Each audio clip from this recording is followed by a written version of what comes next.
Okay, cool. Okay, thanks, Vivek, for the overly generous introduction. I am very excited to be here to share some recent research with you. The work I'll be presenting today is a joint effort of researchers at UIUC and the nonprofit institute, Ali Institute for AI. So let's jump right in. Quite recently, high fidelity virtual environments have been developed in which agents may interact or act with basically actions. Now, these visual or embodied environments help agents discover visual concepts quite interactively. A prominent embodied task is visual navigation, where an agent must navigate to a given target within an environment. Here, the agent navigates to a sofa and then a collection of books on a shelf. Many computer vision tasks can now be tackled in an active or embodied setting. For example, visual question answering becomes embodied question answering, where agents look for visual information to answer a question. In the example on the right, the agent moves in a house to answer what color is the car. The agent learns to step out of the house, find the car, and answer it's orange. So that's great. But what's next for embodied AI? What are we missing? Here we go. Pivot. Pivot. Pivot. Pivot. Pivot. Pivot. Shut up. Shut up. Shut up. There is so much you can explain via friends' references, and this is my humble attempt at explaining what I want to do with my research. In fact, this short clip aptly highlights the aspect lacking in current embodied research, which is multi-agent collaboration. Which brings me to the title of the talk, Collaborative Embodied Agents. I focused my research on collaborative and communicative agents.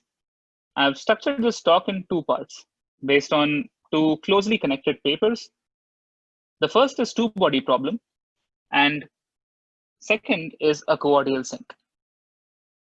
In the two-body problem, we introduce one of the first collaborative embodied tasks, FurnLift, and also build a model with interpretable communication. In the second part of the talk, I'll discuss a coordial sync. We'll discuss how we can build agents which go beyond marginal distributions,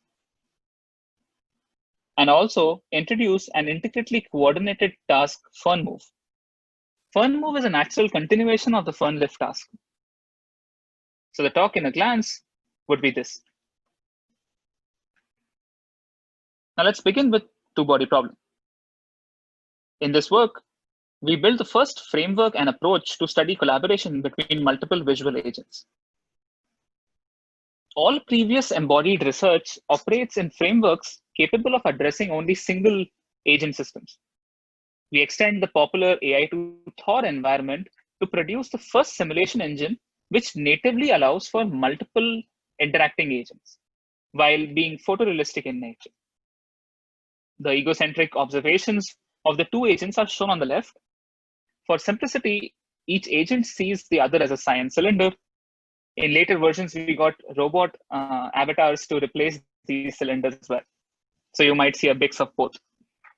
The top-down view on the right is not available to the agent, but will be used for interpretable visualization. To study collaboration between agents, we introduce the FurnLift task. The FurnLift task can be broken into two stages. First, the agent must visually navigate to a target object, in this case, a TV. And after finding the TV, the two agents must coordinate to lift it at the same time step. So it's a visual navigation plus a coordinated lift of a heavy furniture item. Now this task is challenging as the lift or pickup action will fail if only one agent executes it. Thus, an optimal action from the perspective of only one agent is suboptimal. While this task easily extends to number of agents, we restrict ourselves to 2 agents in this work. Before moving forward, let's ground this task to existing literature.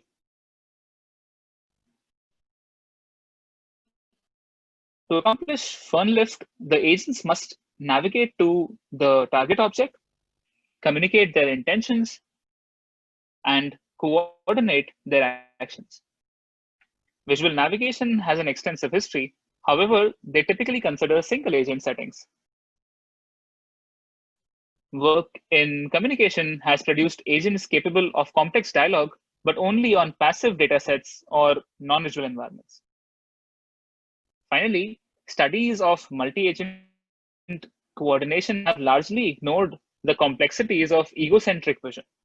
They focused on simplistic worlds like Mujoku or the MP environment shown here released by OpenAI. You might be lured to think, why don't we just pool all the information from all the agents? That is, build a central agent which computes a joint distribution over the product space of each agent's action. While rich in representation, this is disallowed in multi-agent research as the model complexity and the joint policy both blow exponentially with the number of agents. Moreover, a central agent requires a very high bandwidth communication channel. That is, you need to transmit entire observations. So in summary, in multi-agent RL, we ought to follow decentralized execution. Within the scope of decentralized execution, here is an overview of our baseline model for which, for this particular FurnLift task. A CNN processes the images. The history of previous observations is captured using a hidden LSTM state. And using the current observation and this history, the model generates a local belief for each agent. The local belief is used to estimate the state value and actor policy to train this model using reinforcement learning. Just to check, everyone can hear me and are the slides fine? Going okay? Vivek, if you can give me an I acknowledgement. can hear you and the slides are visible. Yeah, there was a little Okay, lag cool. in between, but I think it's fine. Yeah, it's fine. Okay. We can hear you. If at any point you feel that because of the internet connection or any way, I'm digressing or lagging behind, just let me know so that I can, or chat, reply in chat. Cool, I'll continue. So let's see a trajectory of the baseline model on this task. I reemphasize that the agents only see their respective first-person views. This top-down view is only for illustration. The white triangles that you see denote the viewing direction of the agent. The TV is marked in yellow, and this thick white strip in between is a thick wall which has a door in the middle. Okay, so the red and green agents must find the television and coordinate a team lift. The red agent is initialized close to the television and quickly finds it. The green agent begins on the wrong side and backtracks several times before finding the television on the other side. To improve performance, the agents must communicate. Just like I would shout out to a friend, hey, come over here, I can see the TV, or coordinate the pickup by using phrases like ready, steady, pickup. So let's incorporate such communication between agents in our network. So this is our baseline model, and we incorporate communication between the two agents via communication modules, where agents can choose to send a symbol from a fixed vocabulary to the other agent, as in saying a word from a fixed vocabulary of words, except that these words are real vectors. We allow 2 rounds of explicit communication, the talk and reply stage. Let me unpack the first or the talk stage of communication. Overall, the objective of the module is to create a message signal for the other agent, that is msend, generate a refined belief h hat. To do this, it utilizes the current belief h tilde and a similar message from the other agent, which is m received. The superscript of T simply denotes the variables R of the talk stage. Okay. Now to generate the first output msend, we linearly combine two talk symbols T1 and T2 by generating appropriate weights PT1 and PT2. These weights are generated from the current belief H tilde. Modules also receive a similar message from the other agent, which is M received. This received message helps generate the second output of the module, that is the refined belief. More specifically, the received message M received is concatenated with the current belief and transformed to create the refined belief H hat. This completes the talk stage of communication. The reply stage is identical in structure. Just like talk symbols T1 and T2, we have reply symbols R1 and R2. These R1 and R2 symbols are combined using inferred weights PR1 and PR2 to create the message msend superscript R. Hence, each agent learns to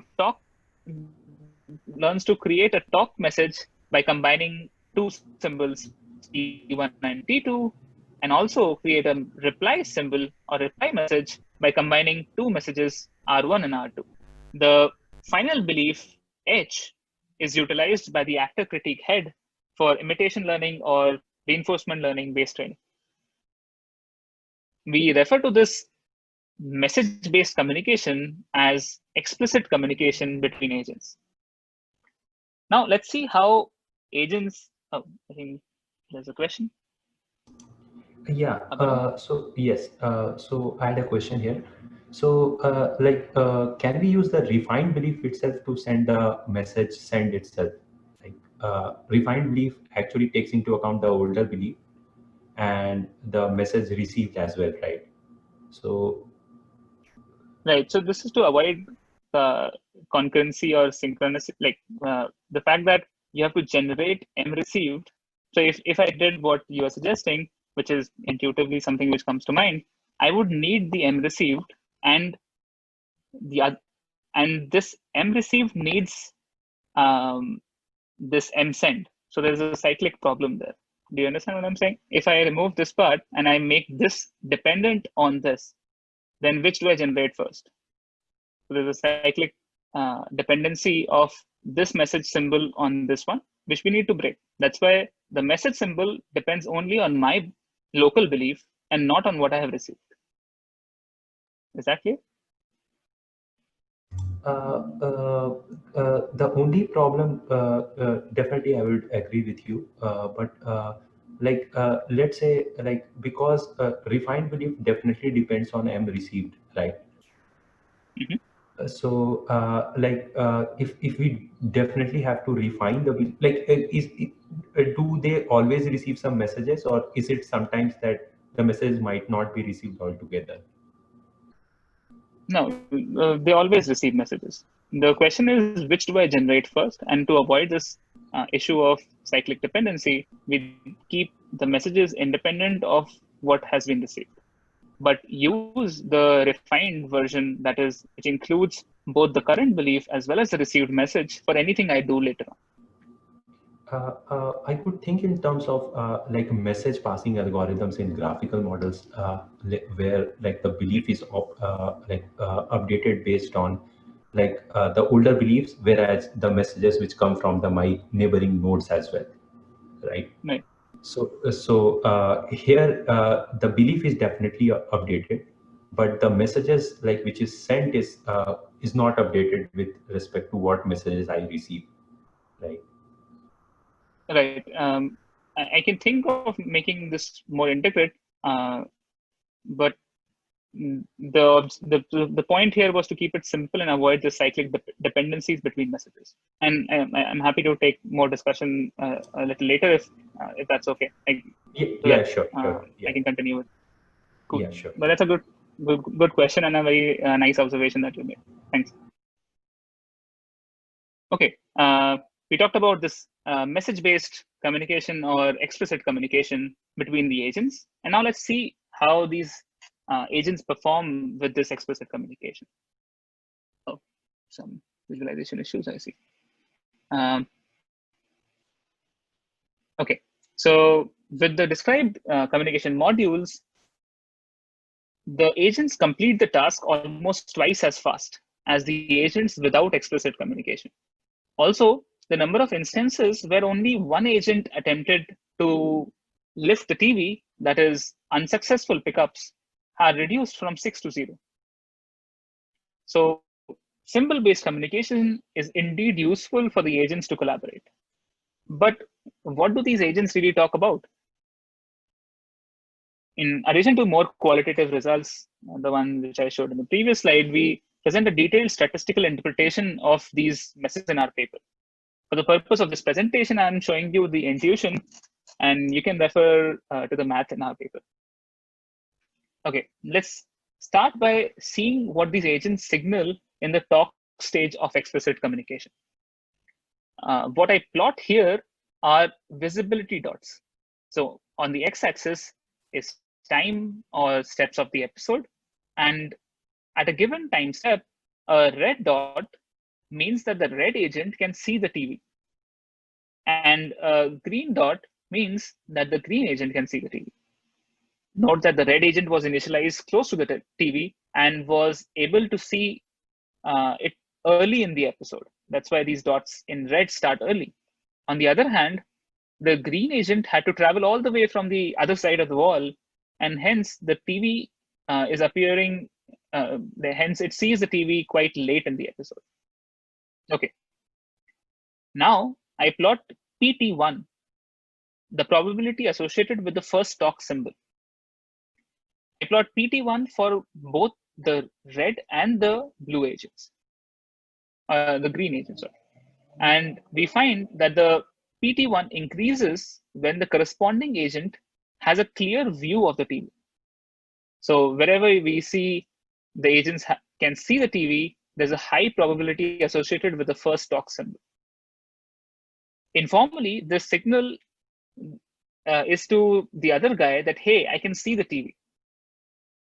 We also find this with statistical significance in the paper, but I'm giving you the intuition right now.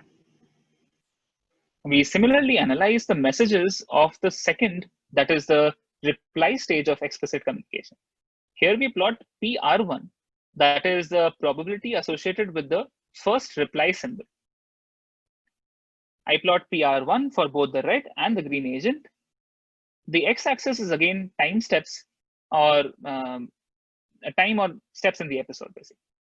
And we find that right before a joint pickup, both the agents show a strong dip in their probabilities. Informally speaking, this helps signal to the other guy, ready, steady, pickup. And then they execute the joint pickup. This completes the discussion on how these agents learn to communicate so as to provide useful signals to each other, much like how we as humans would collaborate to pick up the TV. This also brings me to an interesting nuance about communication. By being able to see each other, the agents get information about the location of the other agent. Hence, visibility of the other agent serves as an important form of implicit communication. We experimented by making the agents invisible to each other. We obviously let them be visible to us so that we can understand where they are. By taking away this implicit in addition to explicit communication, the agents become incapable of solving this episode. We quantify the effect of these communication in these results. The x-axis shows the number of training episodes. And on the left, we plot percentage of successful episodes, higher the better. In the middle, we plot the unsuccessful pickups per episode, lower the better. On the right, we plot the number of opportunities where a successful pickup was possible, but the agents didn't attempt the joint pickup. You'll notice that the red plot, which is without implicit or explicit communication, performs the worst. The orange and the green lines correspond to only implicit and only explicit communication. Both the communication methodologies help individually and when combined perform the best. In order to assess the impact of learning to communicate from pixels rather than grid worlds, we perform a direct translation of our task into a grid world setting and train new agents in this grid world. For example, here, the green part denotes free space. The blue arrows show the position and location of the agents. Red is area occupied by furniture or inaccessible for the agents, and purple is beyond the scene. So there is no need to do vision in this grid world. Using the metrics we discussed before, we find that the grid world is much easier to solve. There's a difference of around 20% in the success rate of these agents in the visual and the grid world. Providing this clean information such as depth maps also improves the performance of visual agents. This confirms the notion that rich visual multi-agent environments pose several challenges beyond simple 2D settings. So at this point, I want to summarize some of the part 1 of this talk, where we introduced the first photorealistic simulation engine, which natively allows for multiple interacting agents. We introduced this FurnLift task, which helps study collaboration. We discussed a two-body network to tackle this task. We devised modular communication blocks, which also help refine the belief of each agent. In addition to showing improvement in performance, we statistically and qualitatively interpret these messages. We quantitatively assess the effect of explicit and implicit communication. And finally, we established that these multi-agent environments pose several challenges beyond simple 2D settings. Okay, this brings me to the end of the first part of this talk. If there are any questions I can answer, I'll be more than happy to, else I'll continue to the next part. So what is this explicit versus implicit communication? Can you elaborate a little bit on that? Maybe I missed it, but like, what do you mean by explicit, implicit in this setting? So this communication that we talked about in terms of these messages is what I call, there's some internet issues, but can you hear me, Vivek?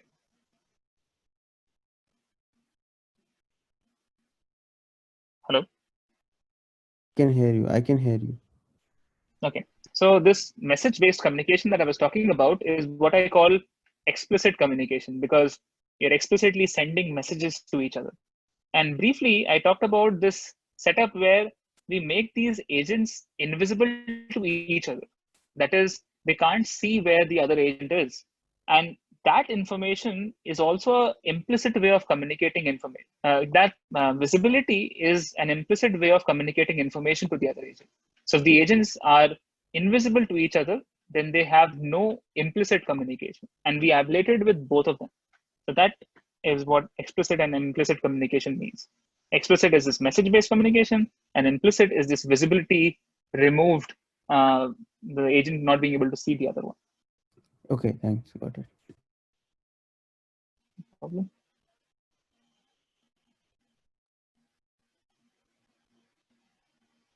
Anyone else? As I continue to the second part. Okay. Next, I'll present a very recent work, which actually went up on archive only yesterday. The goal is to go beyond marginal policies for multi-agent embodied tasks. Now that's a lot of terms to speak or to take in. So let me peel this for you step by step. Again, this work is in collaboration between UIUC and AI2 and co-led by the awesome Luca Weiss. So there are two questions that linger on after the first part of this talk.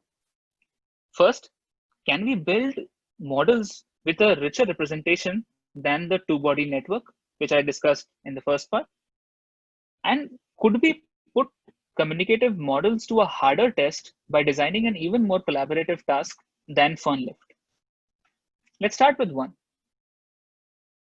Remember our discussion that central agents or central models, while rich in representation, are disallowed as they do not follow the decentralized execution requirement of multi-agent RL. That is, they blow up exponentially in complexity as well as the action space. Also, they have a much high bandwidth communication channel. So that's something I discussed, which invalidates central agents to be used, right? And that is why researchers, including us, adopt the following family of architectures, where we allow a single or marginal policy per agent. In agent one's, so if the agent one's policy is pi1 and agent two's policy is pi2, and we sample from them independently, what do you think is the joint distribution that these two agents can capture? It would simply be the outer product of pi1 and pi2. Okay. Generalizing this to n agents, we would have the outer product of n marginals. Henceforth, we'll refer to this model as the marginal model because it has a single marginal distribution for each agent. Evidently, this outer product is serially restrictive in representing a desired joint distribution. Let me take a didactic example to help you understand this better. Suppose I wish to model an optimal joint distribution.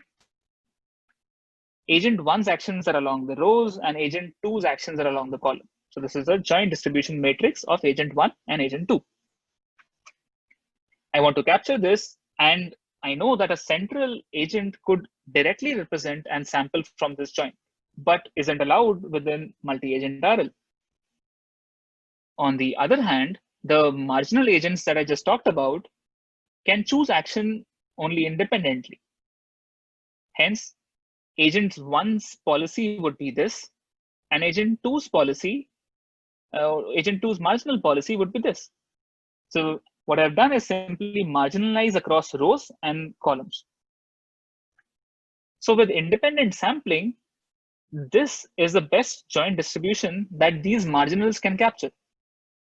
Note the high errors in estimation and that the effective joint matrix can only be rank 1 in nature. Our idea is to represent an optimal joint with a mixture of marginals. Mixture agents compute more than a single policy per agent. Here, both agent 1 and agent 2 have 4 marginals each. Next, we'll use a mixture weight alpha to linearly combine each outer product.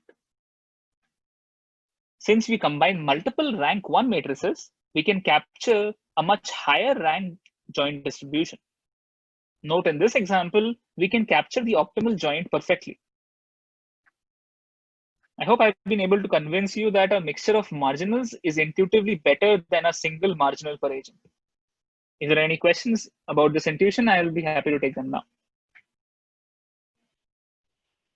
How do you come with this like mixture first of all, like before combination itself? Like, do you learn this? I'll get to the neural network parts of things, but Okay. I just want everyone on board with the fact that there is a mixture of marginals which I can use to represent a high rank joint distribution that you agree with. And how I learn them or estimate them, I'll get to next. Exactly in the next slide, actually. Oh, so I had a question as well. We are learning a couple of marginals, and like there is an optimal joint distribution which is there. So how much do you gain from using mixtures rather than directly returning the optimal joint? Like if you try some kind of an Right. optimal joint. So as I talked about previously in this slide and also a couple of slides back, we cannot learn joint distributions. We're not allowed to do that in multi-agent RL. The reasons were these. I'll just repeat them for your convenience. One is that if you concatenate each agent's observation for 2, it's fine. But overall, this will lead to an exponential rise in the complexity of the model and the joint or the product space of actions would blow up exponentially. More importantly, you cannot transmit entire observations between agents because the communication channel assumed in multi-agent RL is heavily bottlenecked. You can send small messages like I sent before, but you cannot send your entire observations to the other agent or to a central agent. So that is why, even though very lucrative and as I'll show quite accurate, the central agent cannot be used in scalable multi-agent RL. That's why we went ahead with this sort of an architecture in the previous part of the talk. And now I'm challenging this architecture style by showing this intuition that these architectures can only capture rank 1 distributions, not anything beyond that. And I gave you an intuition as to how I could probably capture more than a rank 1 matrix while still staying within the decentralized part or decentralized execution. So on the left is invalid central execution, and on the right here is decentralized and valid execution in multi-agent RL. That's a bit of a nuance to explain and quite detailed, but I hope I got my point across. Okay. Yeah. Okay. Thank you. Cool. Okay, I'll continue with this assumption that I've been able to convince you that these mixtures of marginal are intuitively better than a single marginal policy per agent. Now let's see how we can deploy this idea in our two-body network. How can we sample from the mixture of marginals by staying within the boundaries of decentralized execution? First, instead of the single marginal head, we generate alpha and compute K policies per agent. Next, we sample the value I from the categorical distribution alpha to obtain which mixture out of these K do I want to activate. This sampling can be done via a shared seed, so each agent share the same value I. So after this step, both these agents know which component they are sampling their action from. That component is I. Finally, we simply sample from each agent independently and particularly from the ith mixture component. If you do this, you end up with the same formula as this. You have you have marginals running from 1 to 4 and in general 1 to K, and you can sample from this effective joint distribution by following this methodology that I explained right now. Compute alpha, sample from it using shared seed. That way you know which component you are sampling from within this K, and you can synchronize the sampling of which component you want across agents. And once you've decided which component you want, you can simply sample from it just like you did in the marginal agent. Okay. So we've answered how to build multi-agent RL models which are more representative than a rank 1 joint distribution. Let's move to the second question of designing a harder task than FurnLift for our communicative models.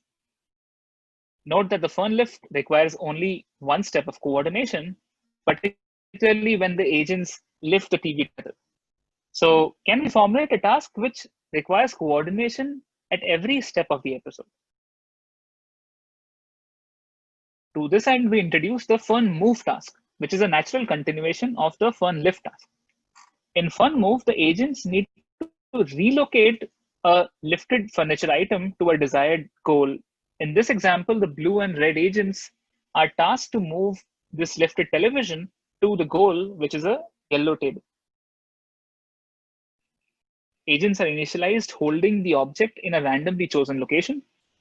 There are obvious constraints imposed on these agents. Particularly, agents must remain close to the TV, emulating the behavior of holding the TV. Also, the agents must coordinate their actions to move the TV. For example, the blue agent here must choose to move with the TV backwards if the red agent chooses to move with the TV forward. Hence, the agents must communicate and coordinate at every time step. During the course of this episode, the agents must learn to plan paths, avoid obstacles, and deal with partial and mutual occlusion. Note how the blue agent only can see the goal and the red can't, making communication even more important. Finally, the agents can successfully complete the episode by bringing the heavy object over the goal. I'll get into some details now, which is extremely helpful to interpret policies learned by these agents. Pay attention now, okay? The action space of each agent includes single agent navigation actions like moving ahead, rotating left, rotating right, and holding the T. Also include move with object actions where you can move the object along with yourself, either ahead, back, right, or left. You could also rotate the object in a particular direction and move only the object ahead, right, left, or back, and not yourself. So these are a total of 13 actions. Now let's try to see how these actions coordinate with each other. Let me put these action labels in. Now, a single agent can't freely move till the other agent is holding the TV, otherwise the TV would fall. So only these actions are allowed for single agent navigation. Next, if both agents decide to rotate the object, they can surely do that. What about these move with object actions? As I alluded to before, their coordination would be dependent on how agents are oriented. For example, if both the agents are looking in the same direction, they could both decide to move with the object ahead, right, left, or back. Similar story for the actions where only the object is being moved. Both the agents need to coordinate to move the TV ahead, left, right, or back. It is easy to verify that a matrix like this would be high rank if one associated non-zero entries to these coordinated actions would have at least a rank of 9. Notice that only a tiny percent of the actions at any step, the rewards very sparse. What if the blue agent was not oriented in the same direction as the red, but at a 90-degree angle to the right? A similar coordination for the joint action space would exist even if the blue agent is towards the right of the red. So if the red agent decides to take the object ahead, the blue agent needs to move left. Take a moment to convince yourself of this. More generally, this captures the overall coordination of the joint action space of these two agents for this particular task. Contrast this to the coordination of FurnLift, where 64% of the actions are valid and policies are also found to be low rank. empirical runs validate our claim. Let's see the difference of success rate between center and marginal agents. In the FurnLift task, the difference is a minor 0.6%. Other metrics like failed pickups can show central is better than marginal, but not by much. In FurnMove, this gap is a drastic 32%.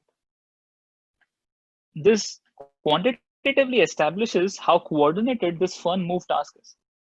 Next, we discuss a way to visualize and interpret these policies. What if we plot an average of all actions attempted by the agents over the test set?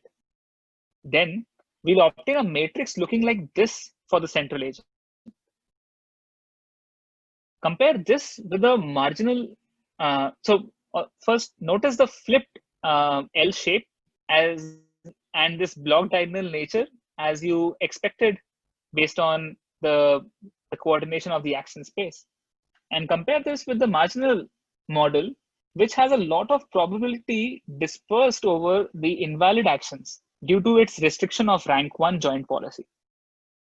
This is reflected in metrics where the central agent is more successful and the marginal agents end up executing 65% actions which are not even coordinated. The mixture model bridges the gap between the center and marginal models with a success rate of 59% and a much lower percentage of uncoordinated actions. Let's see these agents in action. So let me qualitatively show you runs of these agents. And just to recap, what we plot are in these top-down maps, the lifted TV is visible, and so is the goal, which is a yellow table. As before, in the top-down views, these agents appear as colored disks, and the triangles connected to these circles denote the orientation and approximate field of view of these agents. Also notice that the agent 1 leaves behind a red trajectory and agent 2 leaves behind a green one, and the TV is leaving behind a blue trajectory. Okay, let's see this marginal agent on a test episode. Spoilers, the marginal agents are unsuccessful in completing the episode in the required time frame. Let me play this for you.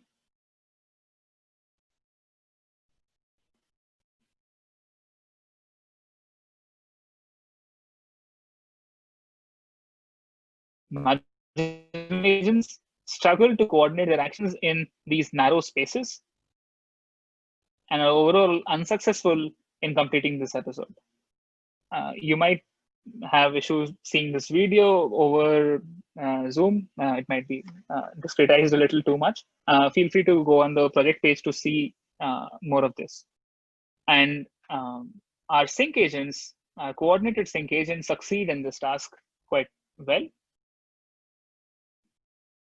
They initially try to reposition the TV to fit behind the sofa.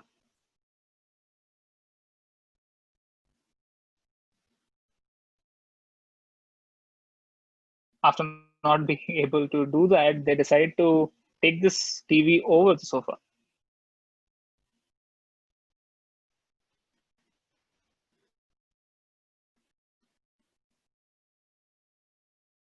Towards the end, they are trying to do a correctly coordinated move with object action, but this agent is blocked on the right.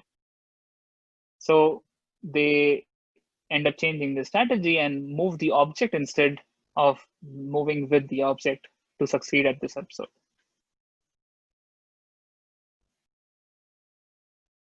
An obvious question, multiple obvious questions have been answered in the paper, but one of them is how many mixtures do we need in sync? In our ablation, we obtain diminishing improvements for additional mixture components for this task. For additional quantitative analysis, I'll refer you to the paper where we find communication between agents is highly interpretable, just like we did in two-body problem, and also train corresponding agents in Gridworld with same environmental constraints and find it to be much easier.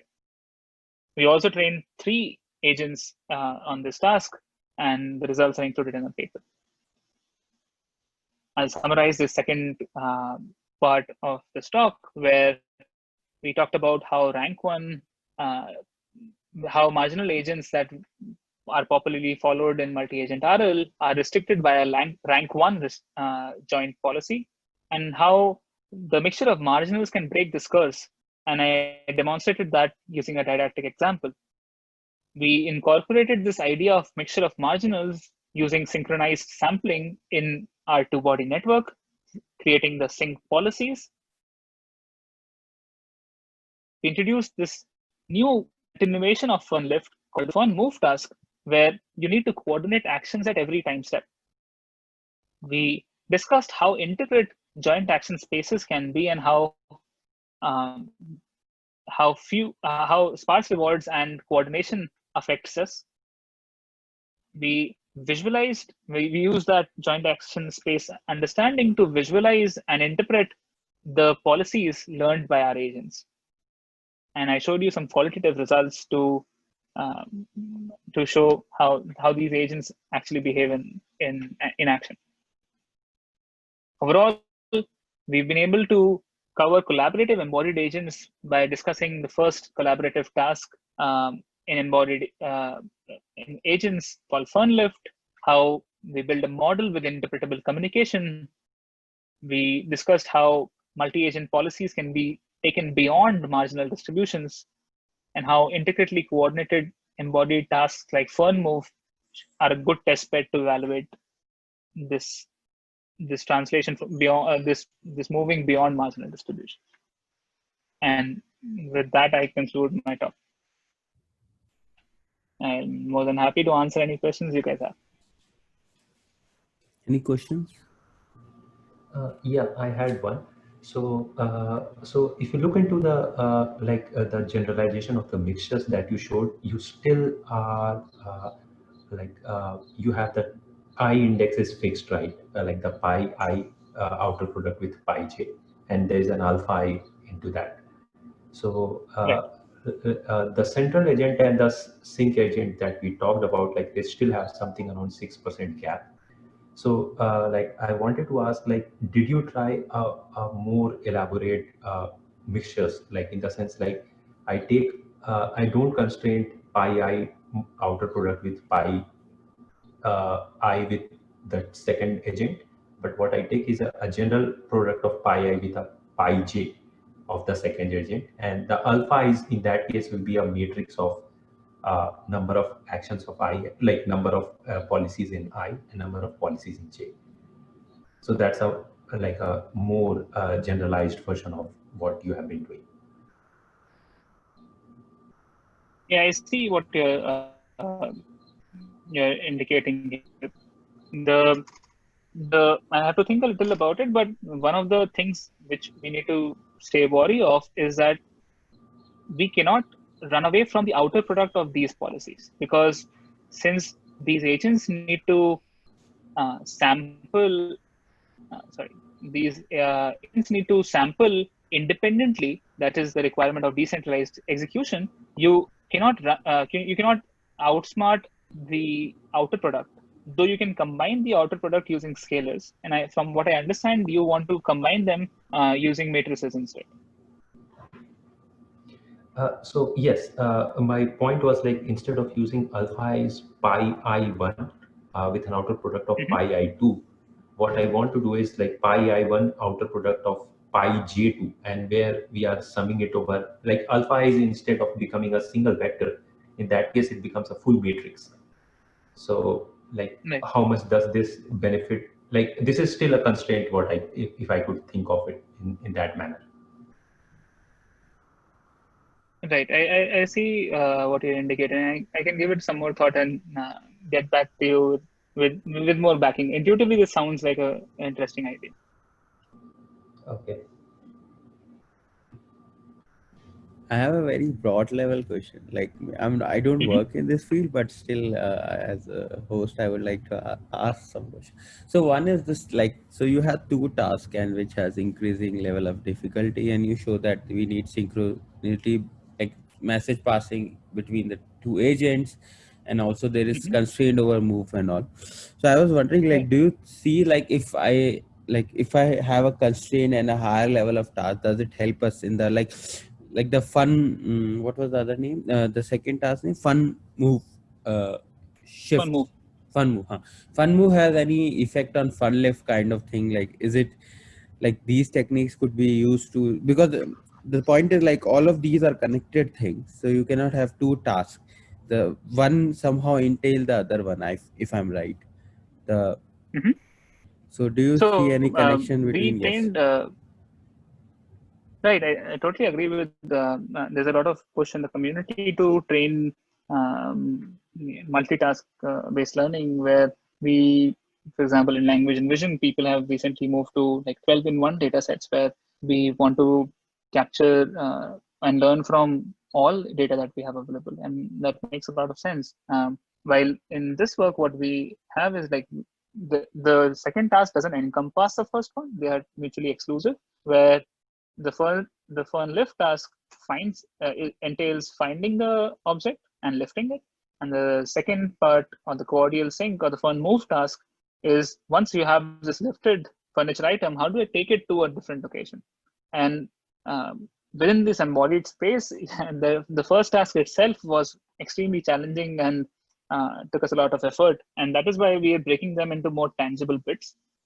I do see a future where we'll combine these tasks and train them in a more wholesome manner, as for example in the language and vision community, where people train different data sets and then move to combining them across the board to train more robust agents which works across data sets. That's a very good question, and hopefully we are not too far away from that. Interesting.